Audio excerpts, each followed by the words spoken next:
बिस्मिल्लाहिर्रहमानिर्रहीम। अस्सलाम वालेकुम। वेलकम टू माय चैनल सारा फूड सीक्रेट।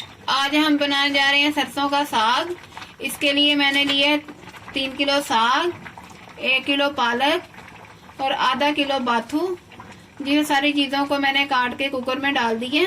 अब ये थोड़ा सा नीचे हो जाएगा, इसमें हरी मिर्ची और नमक डाल के मैं कुकर को बंद कर दूंगी।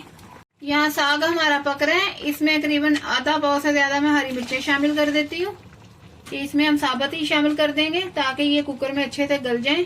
और 1 टेबल स्पून के करीब मैं इसमें नमक शामिल कर देती हूँ। बस इस वक्त इसमें 2 ही चीजें जाएंगी और कुकर को करीबन मैं 20 से 25 मिनट के लिए बंद कर देती हूँ।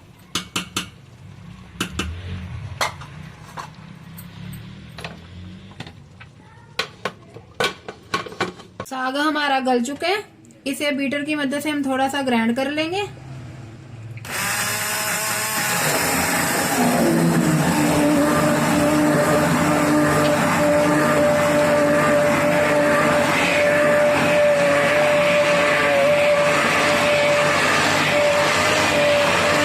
साग को अच्छे से हमने ग्राइंड कर लिए, ये बिल्कुल मुलायम हो गया है। बकाया हम देसी तरीके से कर लेते हैं, घोटने के साथ इसे घोट लेते हैं।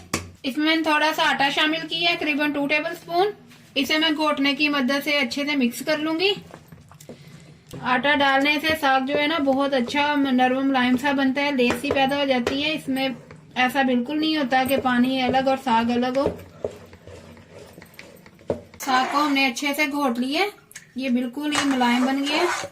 अब हम इसका तड़का तैयार कर लेते हैं। अब हम साग का तड़का तैयार कर लेते हैं। इसके लिए कढ़ाई में मैंने 1/4 कप ऑयल लिया, आप देसी घी भी ले सकते हैं। अब प्याज को हम गोल्डन ब्राउन कर लेंगे।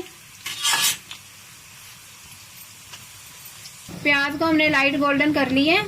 इसमें 2 टेबल स्पून मैंने फ्रेश अदरक शामिल किया है पीस के। अब इसमें मैं बकाया मसाले डाल देती हूँ।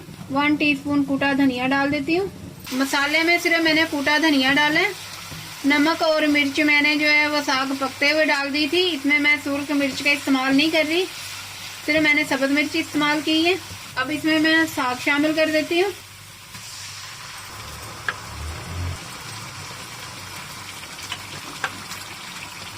साग हमने मसाले में डाल दिए। अब इसे हम करीबन 5 से 7 मिनट के लिए पकने देंगे। साग हमारा तैयार हो चुके हैं। अब इसमें मैं हरा धनिया शामिल कर देती हूँ। इसे अच्छे से मिक्स कर लेते हैं। साग हमारा बिल्कुल तैयार है, ये बहुत ही टेस्टी बने हैं, आप भी जरूर ट्राई कीजिएगा। अगर मेरी वीडियो पसंद आए तो लाइक करना और मजीद मेरी रेसिपी देखने के लिए मेरे चैनल को सब्सक्राइब करना।